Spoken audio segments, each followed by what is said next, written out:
اب یاد رکھیں کہ قیامت برحق ہے. قرآن کی کوئی ایسی صورت مبارک نہیں جہاں قیامت کا ذکر نہ ہو. کہیں اختصار سے ہے، کہیں تفصیل سے. ایک دن سیدنا ابی بکر سب کہہ دو رضی اللہ عنہ.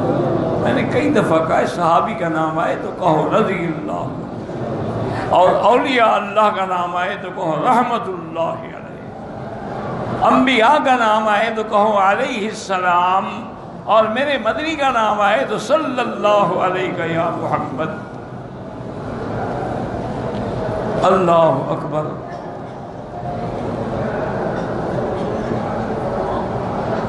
تو اب جناب یاد رکھیں کہ حضور پاک روزانہ یعنی جب بھی اٹھتے آسمان پہ نظر ڈال کے ان فی خلق السماوات یہ آیت پڑھتے، پھر فرماتی اللہم انت قیم السماوات والارض ومن فیہن، اللہم انت نور السماوات والارض ومن فیہن، اللہم انت الحق ووعدک الحق ولقاؤک حق وقولک حق والجنت حق والنار حق والساعة حق والنبیون حق ومحمد صلی اللہ علیہ وسلم حق.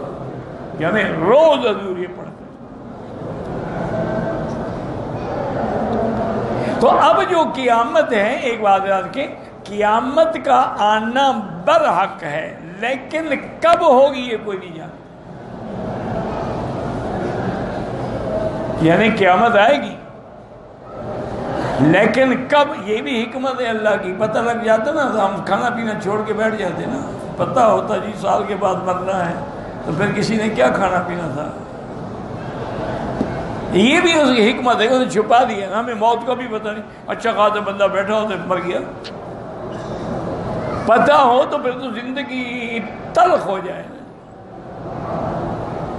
یہ بھی اس کی حکمت ہے. اچھا قیامت کی نشانیاں اللہ نے دی ہیں، ان کو علماء کہتے ہیں علامات صغریٰ علامات کبریٰ. کچھ نشانیاں ہیں جو چھوٹی ہیں، کچھ ہیں جو بڑی ہیں. اور علامات صغریٰ جو ہیں یاد رکھو وہ سب گزر گئی، کوئی بھی باقی نہیں بچی. جیسے حضور نے فرمایا تھا کہ علامات قیامت میں ہے کہ لوگ اپنے دوستوں کے فرما بردار ہوں گے اور ماں باپ کے نافرمان. اسی طرح فرمایا تھا کہ علامت قیامت میں ہے کہ بندہ بیوی کے تو چپل اٹھائے گا اور ماں کی گستاخی کرے گا. اسی طرح حضور نے فرمایا تھا کہ جب گانا بجانا عام ہو جائے، زنا کتوں کی طرح سڑکوں پہ ہونے لگ جائے، یہ بھی علامات قیامت ہے. اسی طرح حضور نے فرمایا تھا کہ جب سرزمین حجاز میں درخت زیادہ ہو جائے تو یہ بھی علامت قیامت ہے. اب جب پہلے ہم یہاں چھوٹے سے پڑھتے تھے کوئی درخت نہیں ہوتا تھا. اب جدھر جاؤ ماشاءاللہ درخت لگے ہوئے.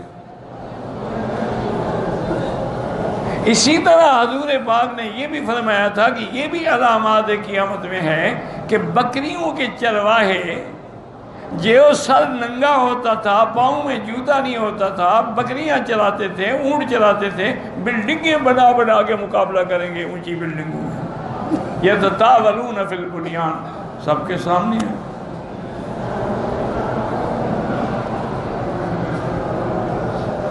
اسی طرح ایک روایت میں یہ بھی آتا ہے کہ اذا کثرت خزانات المیاہ علاج، جب مکے کے پہاڑوں پہ پانی کی ٹینکیاں بننا شروع ہو جائے سمجھو قیامت قریب آ گئی.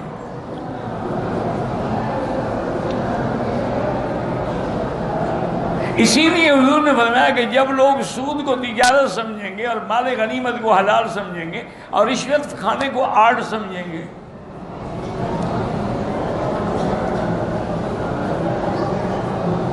کہ جی ہم نے دیکھو کیسے رشوت سے مال بنایا ہے. وہ ایک ہمارے علاقے میں پرانی بات ہے، مسٹر ایلم DIG ہوتے تھے پولیس کے. انہوں نے آرڈر جاری کیا کہ میں ترقیاں دوں گا ہیڈ کانسٹیبل کو، ASI کو SI. تو سب لوگ جو ہے اپنی درخواستیں اور اپنے ریکارڈ پیش کریں، CV پیش کریں. ایک ہوتا تھا غلام رسول اللہ رسول اللہ، وہ ہیڈ کانسٹیبل تھا، پتہ نہیں کیا تھا، وہ بھی پیش ہوا سلام کیا، انہوں نے کہا ہاں ویل کیا کہتا، انگریز تھا، اس نے کہا سر میں انہیں کیا کہ مجھے نوکری کرتے ہوئے 20 سال ہو گئے، 20 سال میں میری ایک شکایت نہیں ہے، 20 سال میں نے ایک پیسہ رشوت کا نہیں کھایا،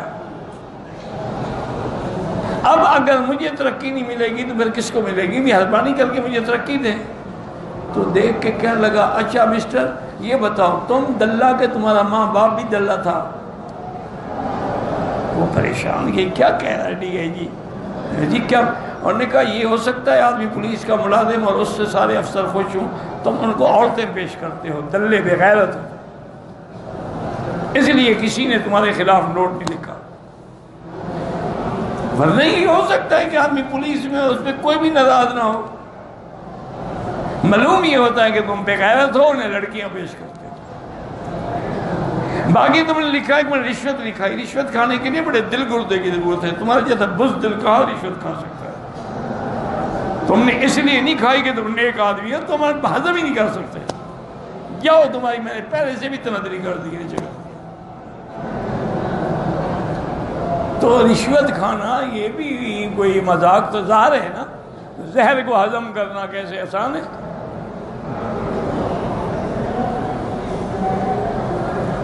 اسی لیے میرا دوست ایک تھا، وہ کہتا مکی صاحب دیکھیں نا زہر کو تقسیم کر دو تھوڑی تھوڑی ہو پھر بندہ نہیں بھرتا، اس لیے جب ہم تقسیم کر کے کھاتے ہیں تو بچ جاتے ہیں، سپاہی سے لے کر اعلیٰ افسر تک ہر کو حصہ پہنچ جاتا ہے۔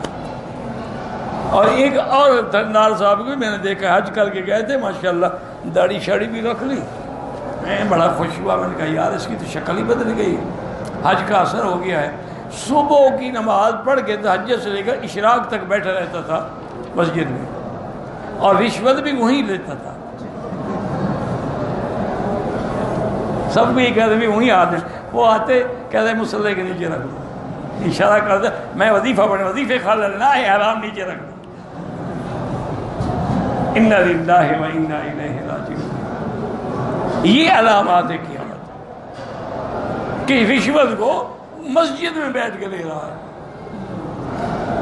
مصلی پہ بیٹھ کے، آدمی پیر بن کے نعوذ باللہ لوگوں کی لڑکیوں سے زنا کر رہے ہیں، لوگ آتے ہیں مرشد ہیں حضرت ہیں اور وہ ان کی عزتوں کے دشمن ہیں، لوگ آتے ہیں لڑکی کو جن ہو گیا وغیرہ اچھی طرح اس کا جن نکالتے ہیں، اس پر خود بھوت سوار ہو جائے گا۔ یہ علامات ہے کہ اس نے باپ سمجھا، پیر سمجھا، مرشد سمجھا، مرشد نے ہلاک کر دیا۔ اب وہ کنواری لڑکی کیا بتائے کسی کو کہ حضرت نے میرے ساتھ کیا کیا ہے؟ کوئی تو چپ ہو جاتی ہیں، زہر کا پیالہ پی لیتی ہیں بیچاری، کیا کریں؟ باقی علامات جو ہیں علامات کبریٰ ہیں، بڑی نشانیاں ابھی باقی ہیں۔ بڑی نشانیاں قیامت کی کیا ہے؟ ایک تو جبل صفا جو ہے جہاں دوڑتے ہو، اس سے اندر سے ایک جانور نکلے گا، خروج الدابۃ من جبل صفا، اور وہ جانور ہوگا لیکن انسانوں کی طرح بات کرے گا، یہ علامت کبریٰ ہے۔ اسی طرح یاجوج و ماجوج نکلیں گے، وَهُم مِّن كُلِّ حَدَبٍ يَنْسِلُونَ، وہ ایسی بلا ہوں گے دریاؤں پہ آئیں گے، دریاؤں کا پانی پی جائیں گے، دریا خشک ہو جائیں گے۔ اسی طرح دجال نکلے گا جو پوری دنیا میں فتنہ پھیلائے گا، لیکن صرف مکہ مدینہ ہے جس کی اللہ حفاظت کریں گے، یہاں دجال نہیں آ سکتا۔ اللہ انقا بہ الملائکہ، حضور نے فرمایا مکہ مدینے کی بارڈر پہ اللہ کے فرشتے کھڑے ہوں گے، دجال آنے کی کوشش کرے گا لیکن مار مار کے بھگا دیں گے۔ اسی طرح بڑی نشانیوں میں ہے نزول عیسیٰ ابن مریم، حضرت عیسیٰ ابن مریم اتریں گے آسمان سے، یہ بڑی نشانیاں ہیں جو باقی ہیں۔ اس کے بعد پھر قیامت آئے، اور قیامت آنے میں دیر کتنی لگے گی؟ سور پھونکیں گے، دنیا درہم بھرم، وَنُفِخَ فِي الصُّورِ فَصَعِقَ مَن فِي السَّمَاوَاتِ وَمَن فِي الْأَرْضِ الا من شاء اللہ ثم نفخ فیہ اخری فاذا هم قیام ینظرون. سور پھونکیں گے سب ختم، سب مر جائیں گے مگر جن کو اللہ چاہے وہ زندہ رہیں گے. کیا مانا؟ جنت پہ تو فنا نہیں آئے گی، روح پر تو فنا نہیں آئے گی، جنت میں جو حوریں اور غلمان ہیں ان پر بھی فنا نہیں آئے گی، عرش میں بھی فنا نہیں آئے گی. تو اللہ جس کو چاہیں گے اس پر تو فنا نہیں آئے گی. اب اس کے بعد دوسرا سور پھونکا جائے گا، ثم نفخ فیہ اخری، بس سور پھونکنے کی دیر ہے، فاذا هم قیام ینظرون. سب اپنے قبروں سے نکل کے کھڑے ہوں گے. ایک دن بی بی عائشہ نے، صدیقہ نے رضی اللہ عنہا، صدیقہ کا مقام ایسے تو نہیں نا کہ جس کی عصمت کی خدا نے قسمیں کھائی ہوں. تو انہوں نے کہا کہ میرے آقا جب ہم قیامت والے دن اٹھیں گے تو آپ کہتے ہیں کہ سب حفاظ عراۃ، سب بغیر کپڑے کے، بغیر لباس کے ہوں گے اور جیسے ماں کے پیٹ سے نکلے اسی شکل میں ہوں گے. تو حضرت آقا یہ کیسے ہوگا کہ ادھر مرد ہے ادھر عورت ہے، ادھر عورت ہے ادھر مرد ہے، تو کیا ایک دوسرے کو دیکھیں گے بغیر لباس کے؟ اس وقت یعنی عائشہ کو قیامت میں بھی پردے کا خیال ہے. میری بیٹیوں کو تو دنیا کا بھی خیال نہیں ہے نا. آج کل تو سب سے اچھی بیٹی وہی ہوتی ہے جو سوشل، جو ہر ایکٹیویٹی کرنا جانتی ہو اور جس کے فرینڈ کی لائن لگی ہوئی. انا للہ و انا الیہ راجعون. حضور نے فرمایا عائشہ کیا کہہ رہی ہے؟ اس دن کسی کو خیال ہوگا کہ کسی کو دیکھے؟ وہ تو آنکھیں پھٹ جائیں گی، بتلا جائیں گی. جہاں کھڑی ہیں وہ تو پلک جھپک ہو نہیں سکیں گے، دیکھیں گے کیا؟ تو اس لیے ہمیشہ یاد رکھیں کہ قیامت بھی برحق ہے، عذاب قبر بھی برحق ہے.